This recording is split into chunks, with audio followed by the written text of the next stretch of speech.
தமிழன் தொலைக்காட்சி சொந்தங்களுக்கு கிறிஸ்டபர் தாஸின் அன்பு வணக்கங்கள். இன்றைய அரசியல் அரங்கம் நிகழ்ச்சிக்காக நம்முடன் அனைத்து மீனவர் சங்கத்தின் தலைவர் நாஞ்சில் பி ரவி நம்முடன் இணைந்திருக்கிறார். அவரோட நிறைய விஷயங்கள் நம்ம பேச இருக்கிறோம். குறிப்பாக மீனவர்களின் நீண்ட நெடுங்கால கோரிக்கைகள், ஆட்சிகள் மாறினாலும் காட்சிகள் மாறவில்லை என்பது போல மீனவர்களின் பிரச்சனைகள் தீர்ந்த பாடில்லை என்ற பல்வேறு கோரிக்கைகளோடும் இந்த அரசாங்கங்கள் செய்ய வேண்டியது என்ன, செய்ய தவறியவை என்ன என்பன போன்ற பல்வேறு விஷயங்களோடு நம்முடன் அமர்ந்திருக்கிறார் டாக்டர் நாஞ்சில் பி ரவி அவர்கள். அவரோட நிறைய விஷயங்கள் நம்ம பேசலாம். சார் வணக்கம். வணக்கம். நலமாக இருக்கீங்களா சார்? நல்லா இருக்கு சார். நான் தலைப்பில் குறிப்பிட்டது போல் இந்த மீனவர்கள் பிரச்சனை அப்படின்றது நீண்ட நெடுங்கால பிரச்சனை. ஆட்சிகள் மாறினாலும் காட்சிகள் மாறவில்லை அப்படின்னு மீனவர்களுக்கென தனி அமைச்சகம்லாம் உருவாக்குவதாக சொன்னார்கள். ஆனால் செய்தார்களா அப்படின்னா இல்லை. நிறைய கோரிக்கைகள் களத்தில் இருக்கிறத நம்ம பார்க்குறோம். உங்களை போன்று நிறைய தலைவர்கள், நிறைய அமைப்பு, நிறைய சங்கங்கள் தொடர் போராட்டங்கள் ஈடுபட்டு வருவதை நம்ம பார்க்குறோம். ஆனால் 800க்கும் மேற்பட்ட மீனவர்கள் கொல்லப்பட்டது தான் நாம் கண்முண்டே கண்டு கொண்டிருக்கின்ற காட்சியாக இருக்கிறது. என்ன சார் பிரச்சனை? எப்படி போயிட்டு உங்களுடைய அமைப்பு? மத்தியில் இருக்கிறவங்கள கூட நமக்கு தூரத்தில் இருக்கிறாங்கன்னு சொல்லலாம். மாநிலத்தில் இருக்கக்கூடிய திமுக, அதிமுக ரெண்டுமே தங்களுடைய தேர்தல் அறிக்கையில் மீனவர்களில் பழங்குடியினர் பட்டியலில் சேர்ப்பேன்னு சொன்னாங்க. இதுவரைக்கும் ரெண்டு பேரும் அதுக்கான எந்த ஒரு துரும்பையும் தூக்கி போடலை. மீனவருடைய கணக்கெடுப்பு நடத்துவேன்னு சொன்னாங்க, நடத்தலை. அப்படி மீனவரை பழங்குடியினர் பட்டியலில் சேர்க்கறதுக்கு உங்களுக்கு என்னதான் பிரச்சனைன்னு சொல்லி எங்களுக்கு தெரியல. இந்த அரசுகள் அந்த வாக்குறுதியை கொடுத்தாங்களா சார்? பழங்குடியினர் பட்டியல் திமுக தன்னுடைய தேர்தல் அறிக்கையில் மீனவர்களை பழங்குடியினர் பட்டியலில் சேர்ப்பேன்னு சொல்லி சொன்னாங்க 21. ஆமாம். அதே நேரத்தில் மாண்புமிகு தமிழக துணை முதல்வர் அன்றைய விளையாட்டுத்துறை அமைச்சராக இருக்கும்போதே கன்னியாகுமரி மாவட்டம் முட்டம் மீனவ கிராமத்தில் நடந்த உலக மீனவர் தின மாநாட்டில் அறிவித்தார், நாங்கள் மீனவர்களை பழங்குடியினர் பட்டியலில் சேர்க்கறதுக்கான அனைத்து நடவடிக்கைகளையும் எடுப்பேன்னு சொல்லி சொன்னார். செய்யலை. அது கடந்து ஒரு ஓராண்டு ஆனதுக்கப்புறம் நவம்பர் 21 இந்த மாதம் உலக மீனவர் தினம் வந்தது. கனிமொழி கருணாநிதி அவர்கள் அதே முட்டம் கிராமத்துக்கு அருகாமையில் இருக்கக்கூடிய குளச்சல் மீன்பிடி துறைமுகத்தில் போய் உலக மீனவர் மாநாடு அப்படின்னு நடத்தினாங்க. அவங்க பேச ஆரம்பித்த உடனே மீனவர்கள் எல்லாருமே கலைஞ்சு போகிறாங்க.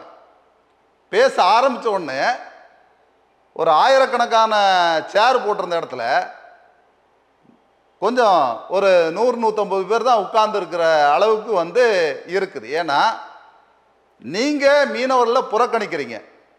அதனால் மீனவ மக்கள் கூடுற மாதிரி கூடிட்டு கலைஞ்சு போயிட்டாங்க. இந்த ஆட்சியில் மீனவருக்கு மீன்வளத்துறை அமைச்சரே கொடுக்கல. அதிமுக ஆட்சி காலத்தில் செல்வி ஜெயலலிதா இருக்கும்போது மீன்வளத்துறை அமைச்சர் அனிதா ராதாகிருஷ்ணன் மீனவர் அல்லாதவர், மீனவருக்கு கொடுக்கல. அதிமுக ஆட்சி காலத்தில் செல்வி ஜெயலலிதா ஆட்சியில் இருக்கும்போது ராயபுரம் சட்டமன்ற உறுப்பினர் இருந்த அண்ணா டி ஜெயக்குமார் அவர்களுக்கு மீன்வளத்துறை, பால்வளத்துறை, காட்டு வளம், கல்வித்துறை, மின்சாரத்துறை, சட்டத்துறை, 14வது சட்டப்பேரவையுடைய பேரவைத் தலைவர், இன்னும் ஜிஎஸ்டி கவுன்சில் மெம்பர், இப்படின்னு ஒரு மீனவருக்கு தமிழ்நாட்டில் எந்த முதலமைச்சருமே இப்படிப்பட்ட லாகாவில் 8 லாகா 9 லாகாவுக்கு வந்ததே கிடையாது. அந்த அளவுக்கு ஒரு மீனவர் படித்தவர் இருக்கிறாரு அப்படின்னு சொல்லி அந்த அம்மா கொடுத்தாங்க. செல்வி ஜெயலலிதா காலத்தில் மீனவருடைய ஆட்சி பொற்கால ஆட்சியாக இருந்தது. செல்வி ஜெயலலிதாவுடைய மறைவுக்கு அப்புறம் பார்த்தீங்கன்னா வந்த அதிமுக மீனவருக்கு எதுவுமே செய்யலை. இப்போ நீங்கள் அந்த ஆட்சி மீனவர்களுக்கான பொற்கால ஆட்சின்னு சொல்கிறீங்க. ஆமாம். கோரிக்கைகள் களத்தில் பார்க்கும் பொழுது நீண்ட நெடுங்கால கோரிக்கைகள் தொடர்கிறது. எப்படி நான் புரிஞ்சுக்கிறது? செல்வி ஜெயலலிதா ஆட்சி காலத்தில் மீனவர்களை பழங்குடியினர் பட்டியலில் சேர்க்கறதுக்கு சட்டமன்றத்தில் தீர்மானம் நிறைவேற்றினாங்க. ஏன் அதை சட்டமா அதை வந்து மத்திய அரசுக்கு அனுப்புனாங்க. அனுப்புனதுக்கப்புறம் அவங்க வந்து தொடர் முயற்சி எடுக்கலை. ஆனால் பக்கத்தில் இருக்கக்கூடிய கர்நாடகா, மகாராஷ்டிரா போன்ற மாநிலங்கள்லாம் மீனவர்களை பழங்குடியினர் பட்டியலில் அறிவிச்சிட்டாங்க. அங்கே அறிவிக்க முடியுது, இங்கே என்ன செய்ய? இங்கே அது மாதிரி சட்டமன்றத்தில் தீர்மானம் நிறைவேற்றி அதை வந்து பார்லிமெண்ட்டுக்கு அனுப்பி மேலவையில் ஒப்புதல் வாங்கி ஆளுநருடைய ஒப்புதலோட மீனவர்களை கணக்கெடுப்பு நடத்தி செய்தாங்கன்னா, மீனவரை பழங்குடியினர் பட்டியலில் சேர்த்தீங்கன்னா எங்களுக்கு கல்வியில், வேலை வாய்ப்பில் இடஒதுக்கீடு கிடைக்கும். இப்போ சட்டமன்ற தீர்மானம் வரை சென்றது சட்டமாக்கப்படவில்லை அப்படின்ற இடம் எப்படி நம்ம புரிஞ்சுக்கலாம்? தீர்மானம் வரைக்கும் போன அதிமுக அதுக்கு அடுத்து சண்டை செய்யாமல் விட்டு விட்டார்களோ? அந்த முயற்சி அம்மாவுக்கு வந்து வரவேற்கிறோம். நான் கேட்குறேன், கொஞ்ச நாளைக்குள்ள உடல்நிலை சரியில்லை அந்த காலகட்டம், அந்த காலகட்டத்தில். அதுக்கப்புறம் அதனுடைய தொடர் முயற்சி இல்லாமல் போச்சு. அதனால தான் அதுக்கப்புறம் வந்து 3 ஆண்டு காலம் வந்து செல்வி ஜெயலலிதா இல்லாத ஆட்சி காலத்தில் தான் மீனவருக்கு எதுவுமே நடக்கலைங்கிறதுனால தான் எங்கே நான் இருக்கக்கூடிய ராயபுரம் சட்டமன்ற தொகுதி உறுப்பினராக இருக்கக்கூடிய அண்ணன் ஜெயக்குமார் அவர்களே, நான் இத்தனையும் சொன்னாலும் அவர் மீனவர், அவரே எங்களுக்கு ஒன்றும் செய்யலைங்கிறதுனால தான் சாதாரண கட்சியுடைய அடிமட்ட தொண்டனாக இருந்த ஒரு ஐட்ரி மூர்த்தியை ராயபுரத்தில் வந்து வெற்றி பெற செய்தோம். ஏன்னா மீனவராக இருந்து மீனவரே ஒன்றும் செய்யாத பட்சத்தில் இத்தனை பதவியை அலங்கரித்து அவரே ஒன்றும் செய்யாதனால மீனவர்களாகி நாங்களே அவரை தோக்கடிச்சோம்.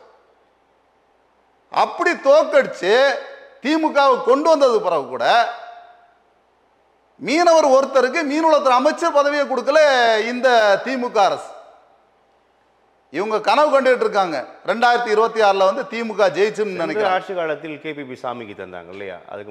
அதுக்கு முன்னாடி இருக்கும்போது ஈரா பெர்னாட் அண்ணன் இருந்தார், ஜெனிஃபர் சந்தர் இருந்தாங்க, அண்ணன் கேபிபி சாமி அண்ணன் இருந்தாங்க. இந்த வாட்டி நாங்கள் திமுகவுக்கு வாக்களித்ததே வந்து ஒரே ஒரு மீனவருக்கு தான் வாய்ப்பு கொடுத்துருக்குறீங்க. அதுவும் திருவொற்றியூர் சட்டமன்ற உறுப்பினர் அண்ணன் கேபி சங்கருக்கு மட்டும்தான் நீங்கள் வாய்ப்பு கொடுத்துருக்குறீங்க. அவரும் பெருவாதியான வாக்கு வித்தியாசத்தில் ஜெயிச்சார். நட்சத்திர வேட்பாளர் அண்ணன் சீமான் களத்தில் நின்னாரு, அவரை ஜெயிச்சாரு. ஒரே மீனவ இனத்தை சார்ந்த கேபி அவர் குப்பண்ண அங்கே நின்னாரு.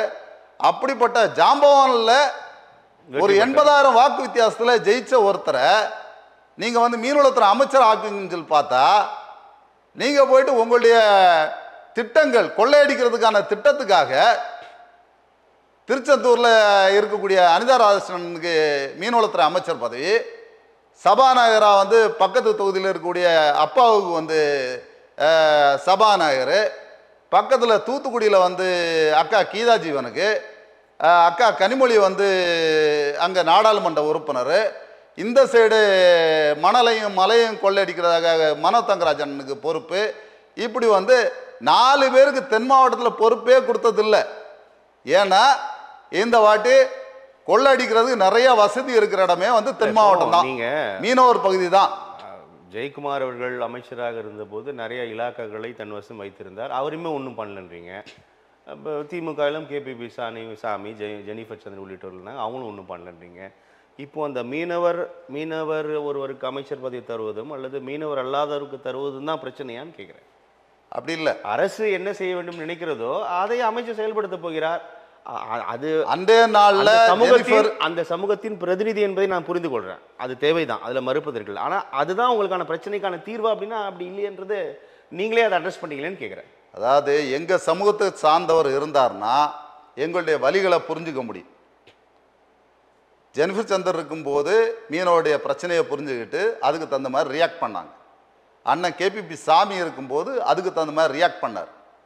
அண்ணன் ஜெயக்குமார் அண்ணன் இருக்கும்போது மீனவருக்கான பிரச்சனைகளில் அணுகுமுறைகள் சரியாக இருந்தது. மற்ற துறை இத்தனை துறை வச்சுருக்கும் போது இத்தனை துறையில் எங்களை எல்லாம் வேலை வாய்ப்பை உருவாக்கியிருக்கலாம், அதை உருவாக்கல்.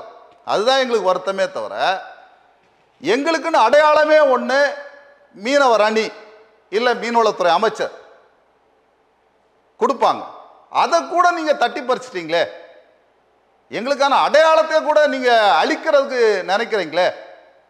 அப்புறம் எப்படி வந்து நீங்கள் மீனவர்கிட்ட தமிழ்நாட்டில் ஏறக்குறைய 14 கடலோர மாவட்டங்கள் இருக்கு, பாண்டிச்சேரி, காரைக்கால் உட்பட 16 கடலோர மாவட்டம் இருக்கு. உள்நாட்டு நீர்நிலைகளாகிய சேலம், எடப்பாடி, விழுப்புரம் இந்த மாதிரி பகுதிகளில் இருக்கக்கூடிய எல்லாரையும் சேர்த்தோன்னா தமிழ்நாட்டில் ஏறக்குறைய 1 கோடியே மேற்பட்ட வாக்காளர்கள் நாங்கள் இருக்கிறோம். தமிழ்நாட்டினுடைய ஓட்டு வங்கியில் ஏறக்குறைய நாங்கள் 16 விழுக்காடு ஓட்டு வங்கி வச்சிருக்கக்கூடிய ஒரு சமூகம். எங்களுக்கு நீங்கள் எல்லா கட்சிகளுமே திமுக, அண்ணா திமுக 1 சீட்டு ஒதுக்குறீங்க, இல்லது 2 சீட்டு ஒதுக்குறீங்க.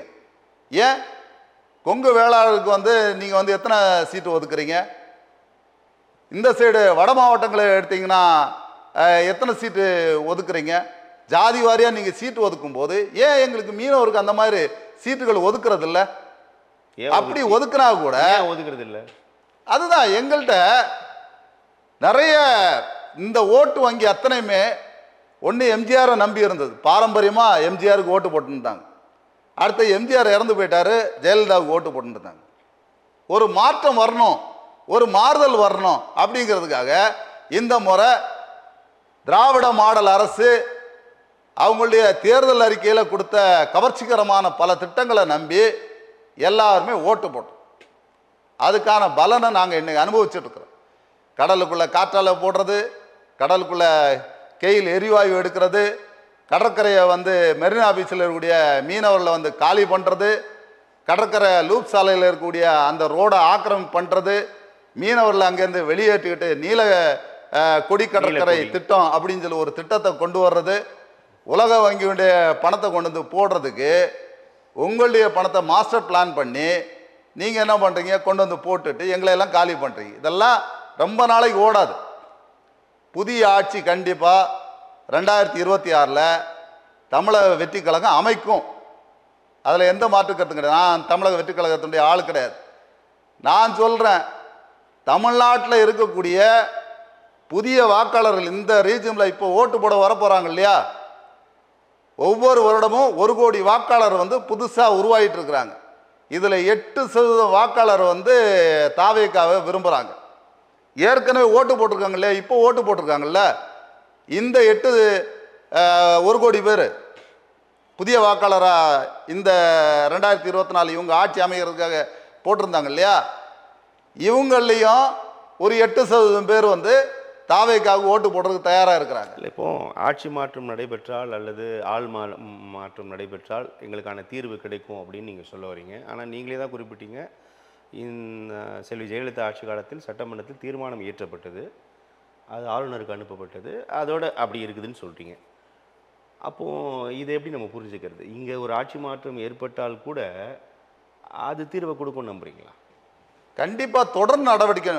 இப்போது சட்டமன்றத்தில் ஒரு வன்னியர் சமூகத்தை எடுத்து பாருங்கள், ஒரு 8 சட்டமன்ற உறுப்பினர் இருப்பாங்க.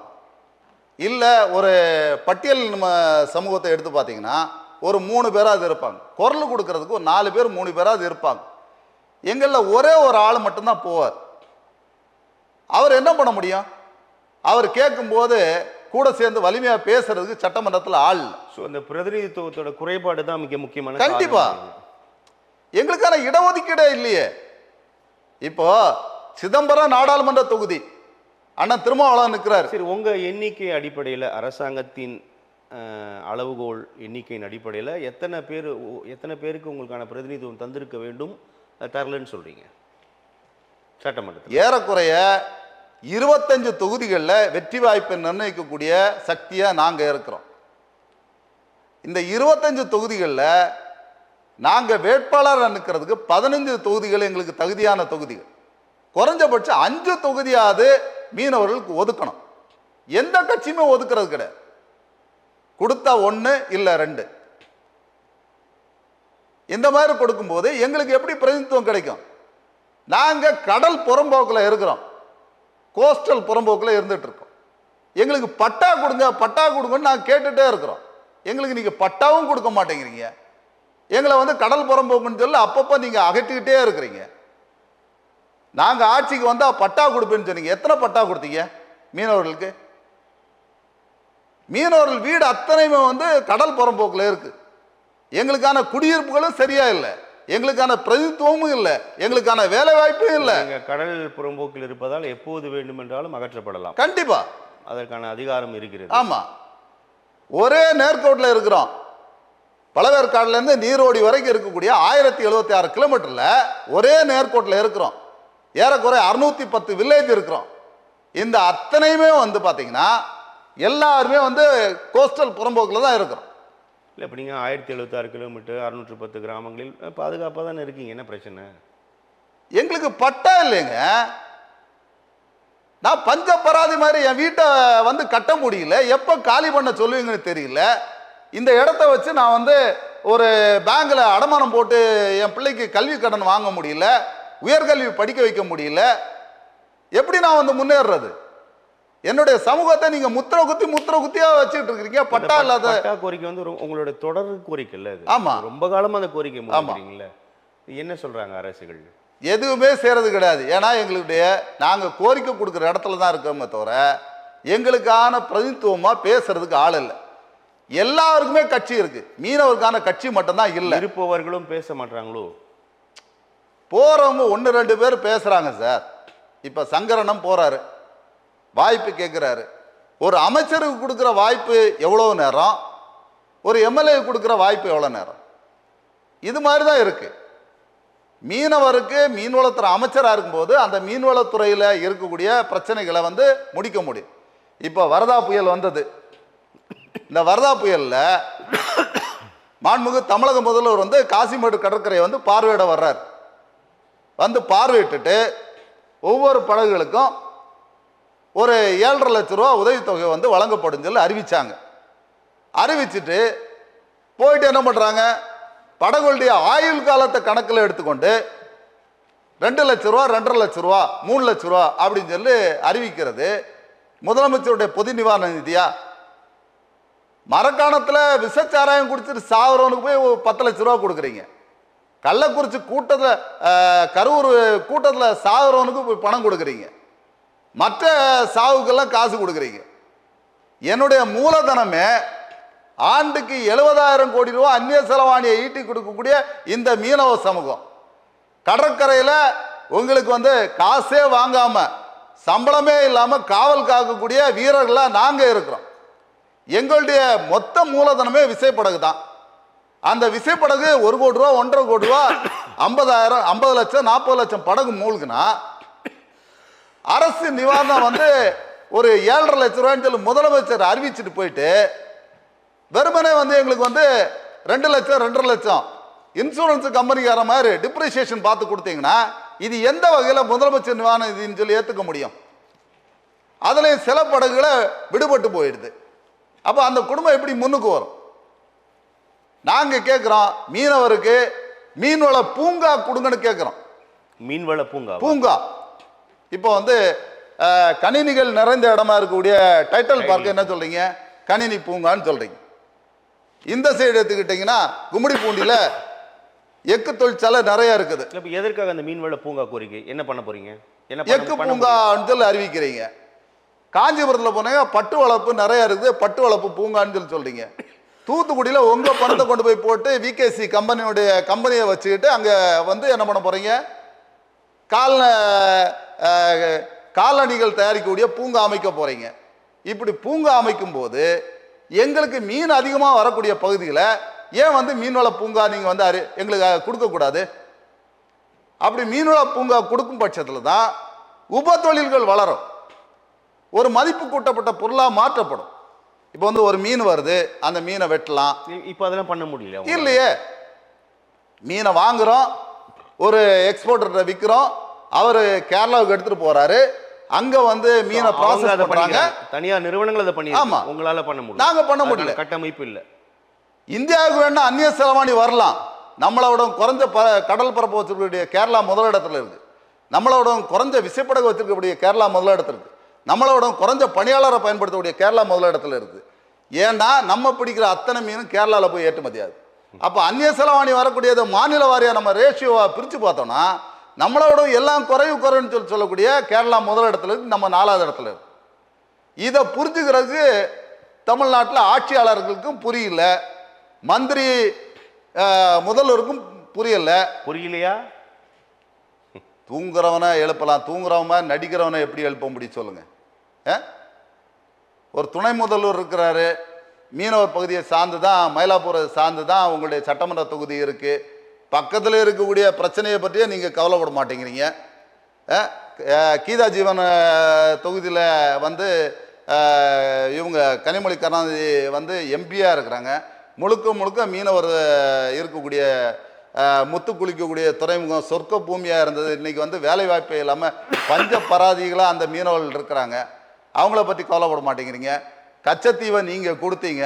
இன்றைக்கி நீங்கள் சொன்ன மாதிரி 800க்கும் மேற்பட்ட மீனவர்கள் இறந்துருக்கிறான்னு சொல்கிறீங்க. உங்கள் ஆட்சியில் தான் வந்து கொடுத்தீங்க. நீங்கள் திரும்பி கேளுங்கன்னா நான் கொடுத்தேன் நீயாவது கேளுன்னு சொல்லி அடுத்த ஆட்சி மேலே பழிய தூக்கி போடுறீங்க. இதெல்லாம் எந்த வகையில் நியாயம்னு கேட்குறேன்.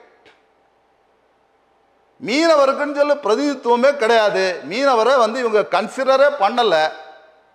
இவங்க நினச்சிட்டு இருக்கிறாங்க போயிட்டு எல்லா ஃபாதர்ஸுகளையும் கோயிலில் இருக்கக்கூடிய பங்கு பேரவை சாமியார் எல்லாரையும் பார்த்துட்டு பிஷப்புகளை நம்ம கையில் எடுத்தாச்சுன்னா உடனே வந்து எல்லாரும் நமக்கு ஓட்டு போட்டுருவாங்க, நம்ம ஆட்சி அமைச்சிடலான்னு நினைக்கிறீங்க. கண்டிப்பாக நடக்காது. மக்கள் மாற்றத்தை நோக்கி போயிட்டு இருக்கிறாங்க. இப்போ நீங்கள் வந்து சீட்டு இப்போ கொடுக்கும்போதே தெரியும், திமுகவுலையோ அண்ணா திமுகவுலையோ சீட்டு கொடுக்கும்போது உங்கள் கட்சியில் இருக்கிறவங்க சீட்டு கிடைக்காத அப்படியே எல்லாரும் தாவேக்காவுக்கு போயிடுவான். தாவேக்கால ஏற்கனவே ஆல்ரெடி வந்து அவங்க ஜெயிக்கிற நிலைமையில கேண்டிடேட்டோட எல்லாத்துக்கும் ரெடியாக இருக்கிறாங்க.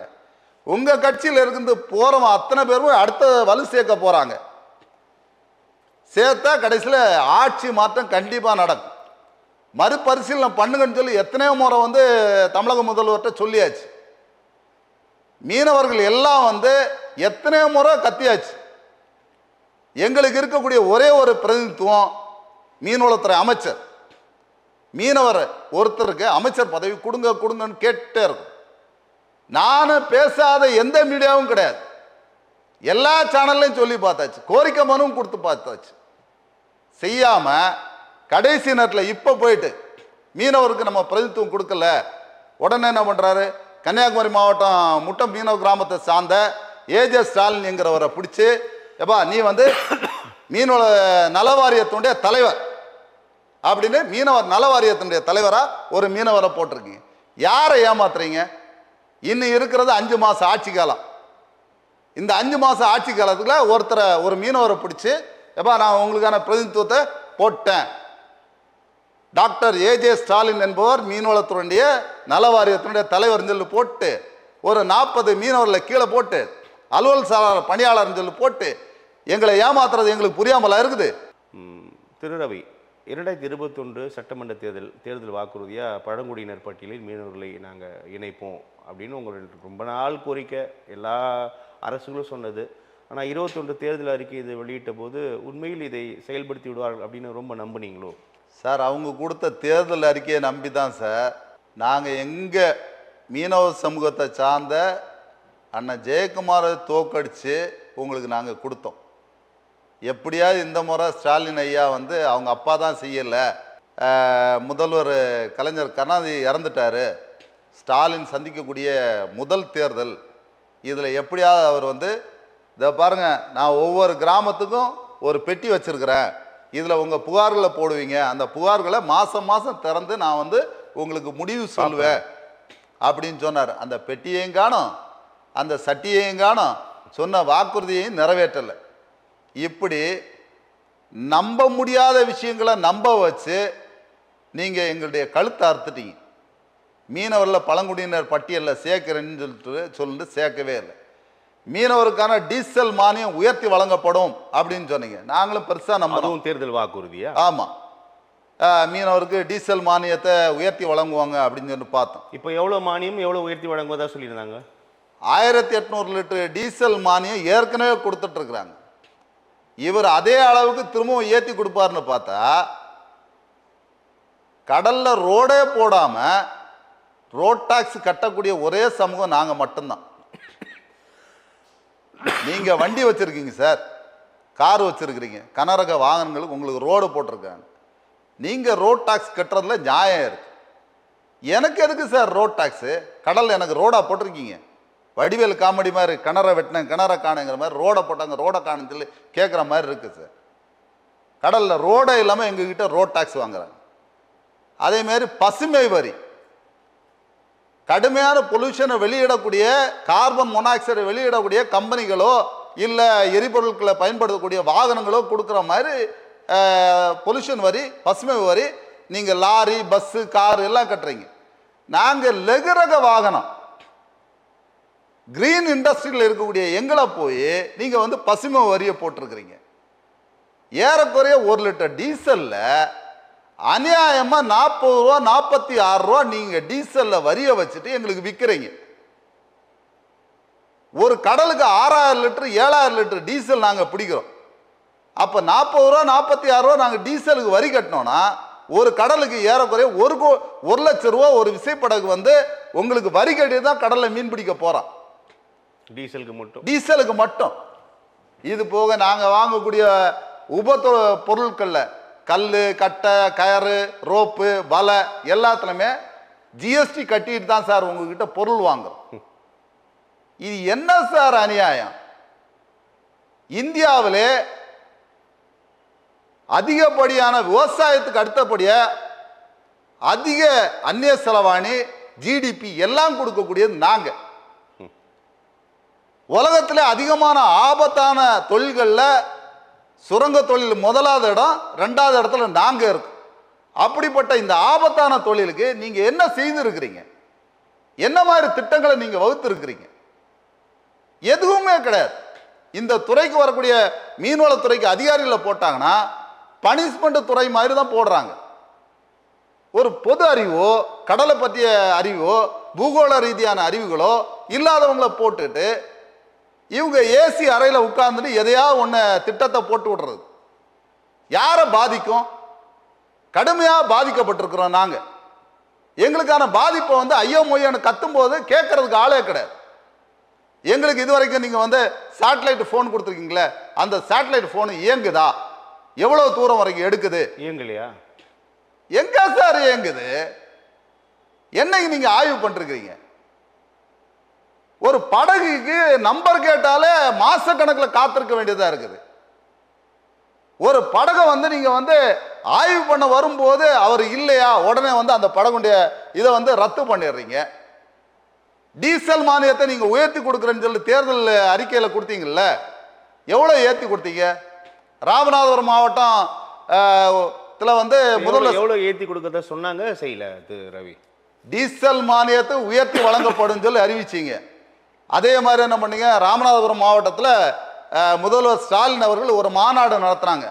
அந்த மாநாட்டில் அறிவிச்சார், மீனவருக்கான டீசல் மானியத்தை நான் உயர்த்தி வழங்கப்படும், அதுவும் வந்து 100 லிட்டர்.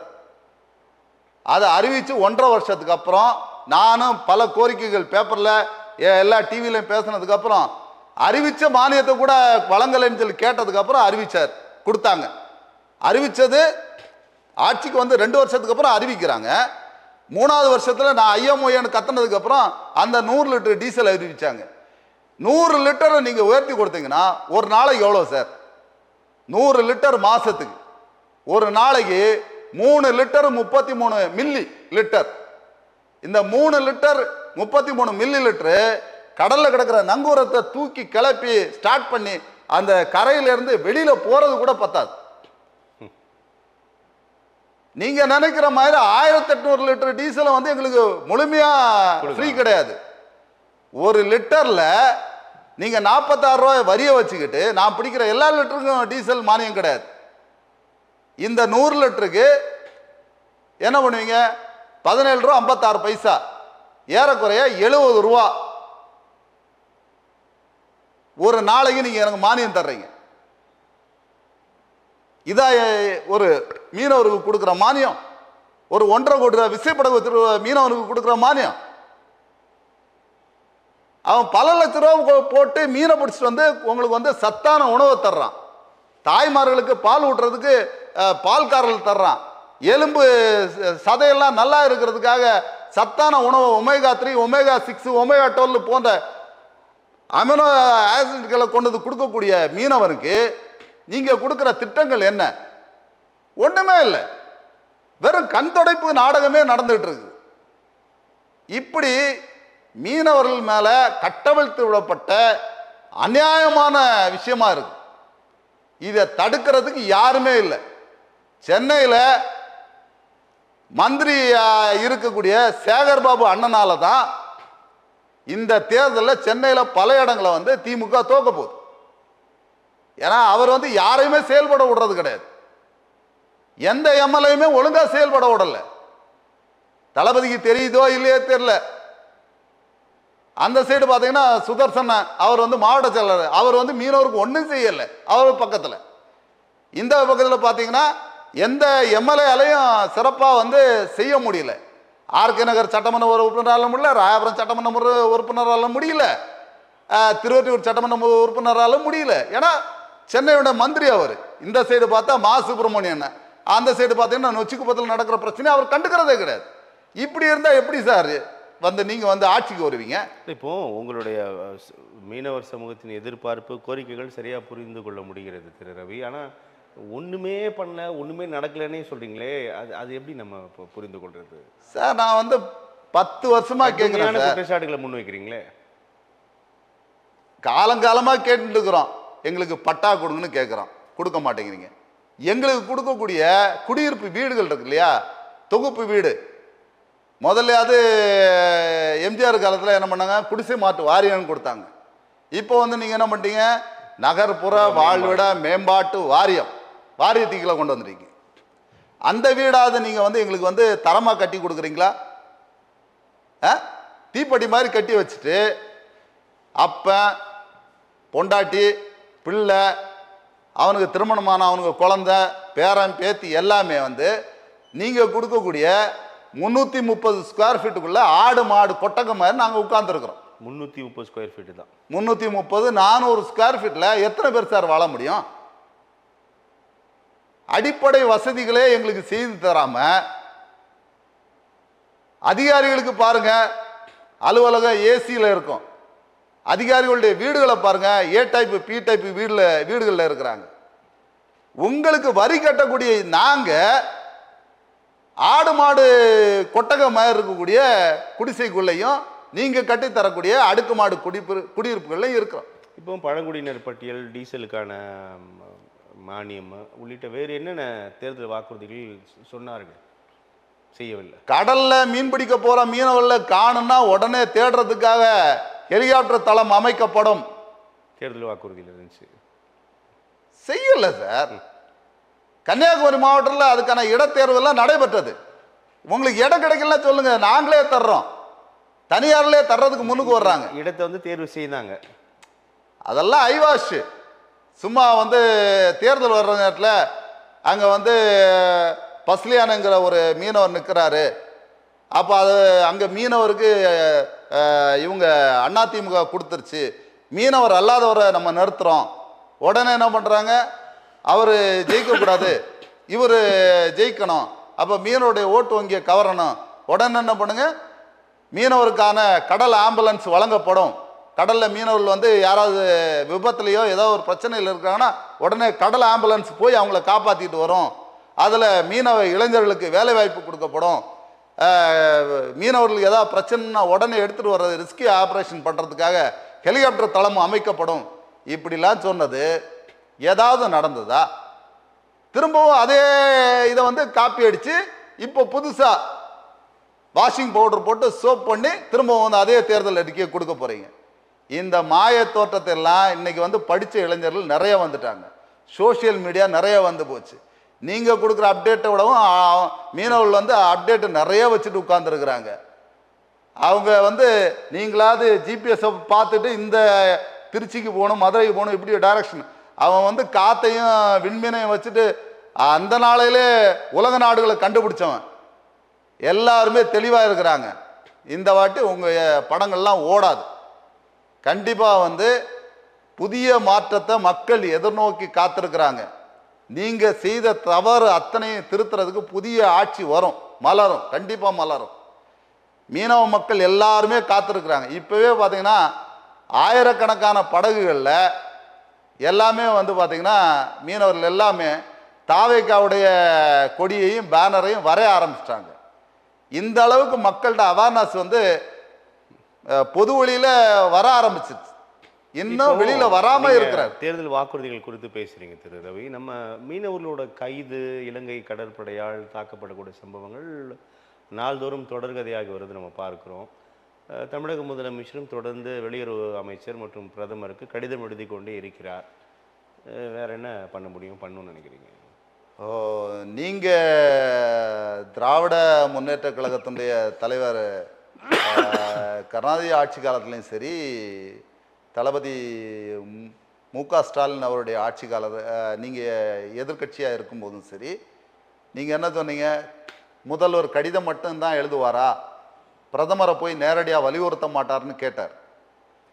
இதே தளபதியை பார்த்து நாங்கள் கேட்குறோம், நீங்கள் எத்தனை முறை வெளியுறவுத்துறை அமைச்சர் ஜெய்சங்கர் அவர்களை சந்தித்து இந்த தொடர் கைது நடவடிக்கைக்கு ஏதாவது நீங்கள் செய்யணும், மீனவர்களை துன்புறுத்தக்கூடாது, மீனவர்களை கைது பண்ணக்கூடாது, நீதிமன்ற பிணைங்கிறது இல்லாமல் நல்லெண்ண அடிப்படையில் விடுதலை பண்ணணும்னு சொல்லி நீங்கள் கேட்டிருக்கீங்களா? ஒரு முறை கூட நேரில் சந்திக்கலையா? வேற எதுக்காவது போவீங்க, 10ஓட 11 அத்தோட இதுவும் ஒன்றா இருக்குமே தவிர, சம்பிரதாய அடிப்படையில் தான் இருந்ததே தவிர, இதுக்காக எக்ஸ்பெஷலி இதுக்காக போகிறேன் இல்லையே. நீங்கள் தான் முதல்வராக இருக்கிறீங்க. இந்த எல்லை தாண்டி மீன் பிடிக்கக்கூடிய விவகாரத்தில் அருகில் உள்ள கேரளா உள்ளிட்ட மாநிலங்களோட மீனவர்கள் நடத்தப்படுகின்ற விதமும், தமிழகத்தின் மீனவர்கள் இலங்கை கடற்படையால் நடத்தப்படும் விதமும் முற்றிலும் வேறாக இருக்குது அப்படின்னு ஒரு ஒரு தொடர் குற்றச்சாட்டு முன்வைக்கப்படுது. அது இப்போ அப்படி தான் தொடருதா? அதாவது கேரளாவுக்கும் தமிழ்நாட்டுக்கும் பிரச்சனை இருக்காது, ஆந்திராவுக்கும் தமிழ்நாட்டுக்கும் பிரச்சனை இருக்காது. இது நம்ம இந்தியாவுக்குள்ளே இருக்கிற பிரச்சனை.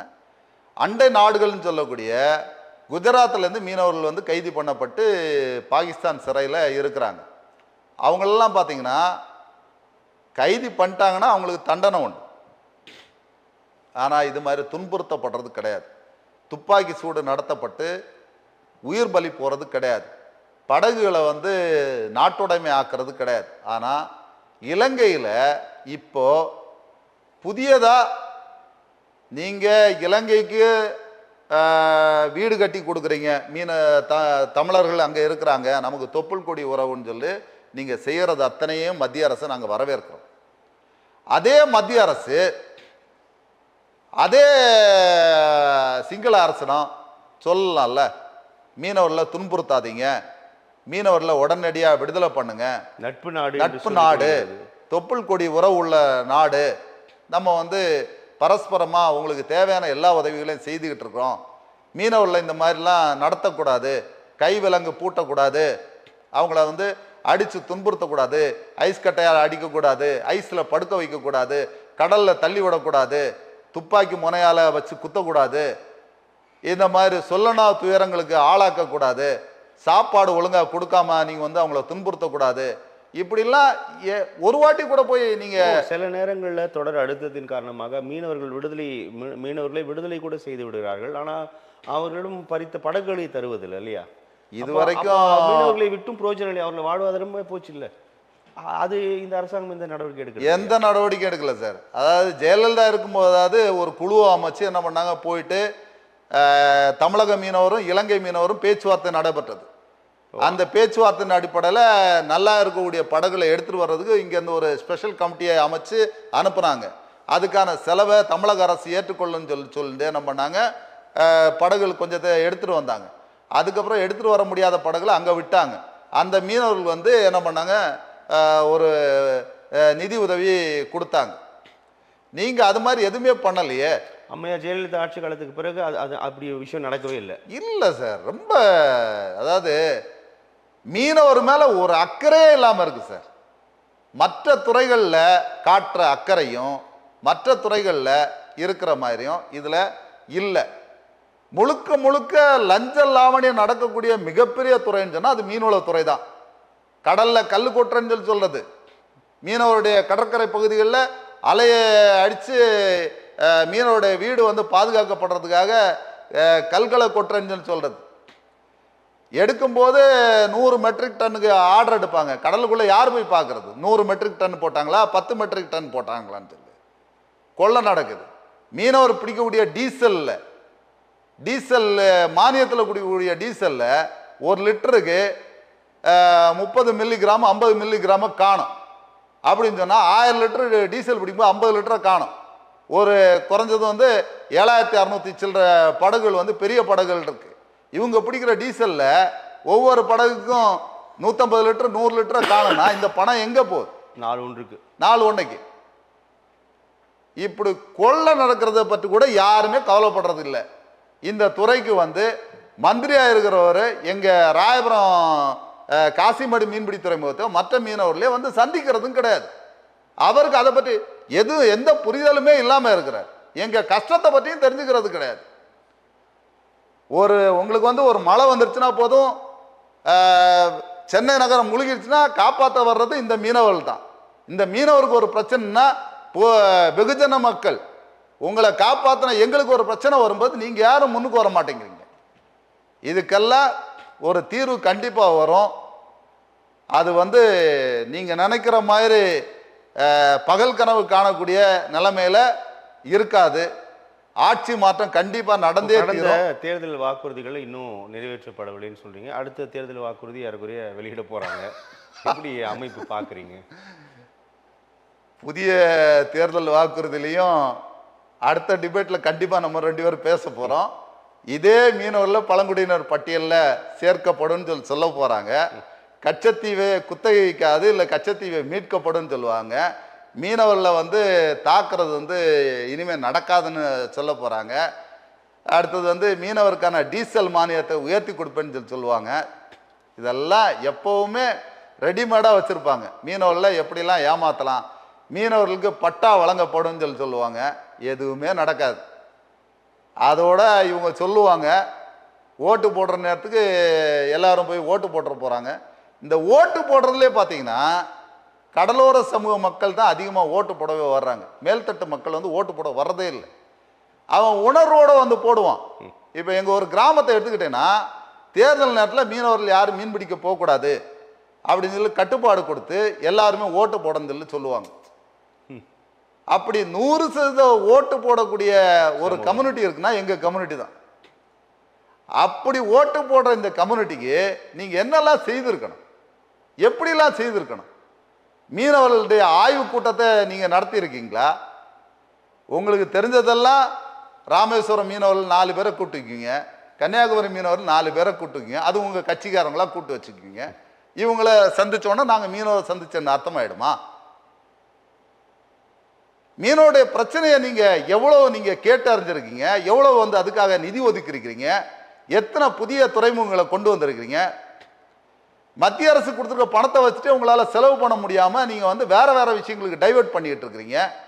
சாகர்மாலா திட்டத்துக்கு கீழே பணத்தை வாங்கி வச்சுட்டு அந்த பணத்தில் தான் நீங்கள் வந்து புதிய துறைமுகங்களே கட்ட போகிறீங்க. சாகர்மாலா திட்டத்துக்கு கீழே பணத்தை வாங்கி தான் நீங்கள் வந்து மெரினா கடற்கரையை வந்து அழகுபடுத்த போகிறீங்க. சாகர்மாலா திட்டத்தினுடைய பணத்தை வச்சு தான் வந்து நீங்கள் வந்து நீல கொடி கடற்கரை திட்டம்னு சொல்லி கொண்டு வர போகிறீங்க. இது அத்தனையுமே நீங்களும் மத்திய அரசு சேர்ந்து பண்ணலையா? நீங்கள் மத்திய அரசு எதுக்குற மாதிரி எதுக்குறீங்கன்னு சொல்லிட்டு இருக்கிறோம் நாங்கள். நீங்கள் கொள்கை ரீதியாக எதுக்கலை. ஆட்சியாளர்கள் மேல ரொம்ப அதிருப்தியில் இருக்கக்கூடிய சமூகம்னா மீனவர் சமூகம் தான். 26 சட்டமன்ற தேர்தலில் தமிழக மக்கள் புதிய கட்சியை எதிர்பார்க்க ஆரம்பித்து விட்டார்களோ அப்படின்னு நீங்க சொன்னீங்க அடிக்கடி. அப்படி புரிஞ்சுக்கலாமா? நான் மட்டும் இல்லை சார், மீனவர் சமூகம் மட்டும் இல்லை, புதிய வாக்காளர் ஏற்கனவே ஓட்டு போட்டிருக்கக்கூடிய ஃபர்ஸ்ட் ஜெனரேஷன் வாக்காளர்கள் பொதுவாக எல்லா ஆட்சியும் பார்த்துட்டாங்க. எல்லாருமே வந்து பார்த்து கசந்து போய் அபாரிவிதமான வெறுப்பில் இருக்கிறாங்க. கொஞ்சம் நெஞ்ச வெறுப்பு கிடையாது. அதனால தான் புதிய வரவை வந்து எதிர்பார்த்துட்டு இருக்கிறாங்க.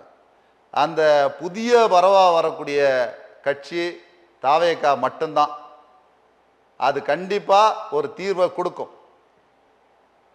ஏன் அவரை கட்டி நீங்கள் பயப்படுறீங்க? எல்லா அரசியல் கட்சியும் வரட்டும். ஏன் அந்த கட்சிக்கு மட்டும் இவ்வளோ நெருக்கடி கொடுக்குறீங்க? ஏன் கொடுக்குறாங்க? பயம். பயம் இல்லைன்னா நீங்கள் வந்து உங்களுக்கு கிடைக்கிற அனுமதி மாதிரி அவருக்கு போராட்டம் பண்ணுறதுக்கு அனுமதி கொடுங்க, அவர் வெளியில் வர்றதுக்கு அனுமதி கொடுங்க. அந்த தொண்டர்களுக்கு எல்லா இடங்கள்லையும் வந்து பொது மேடைகள் போடுறதுக்கு வாய்ப்பு கொடுங்க. எல்லாத்தையும் பேசுறதுக்கு ஏன் அவருக்கு மட்டும் இவ்வளோ கூட்டம் வருது? சிங்கிள் பைசா கொடுக்காம கூடக்கூடிய கூட்டம் அவருக்கு இவ்வளோ கூடுதுன்னு சொல்லி உங்களுக்கு பயம் இருக்குல்ல? ஏன் நீங்கள் பயப்படுறீங்க? அதனால் உறுதியாக சொல்கிறேன், தமிழ்நாட்டில் அடுத்த ஆட்சி தாவேக்காவுடைய ஆட்சியாக தான் இருக்கும். அது வந்து மீனவ சமுதாயத்தினுடைய ஓட்டு முழுக்க வந்து அந்த சைடு தான் போகும்.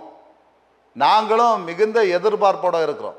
இது வரைக்கும் தாவேக்காவில் வந்து மீனவர் அணி அறிவிக்கவே இல்லை. மாநில அளவிலையும் சரி மாவட்ட அளவிலையும் அறிவிக்கலை.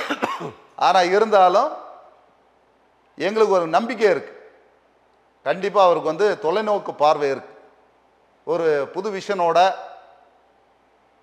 வெளிநாடுகளுடைய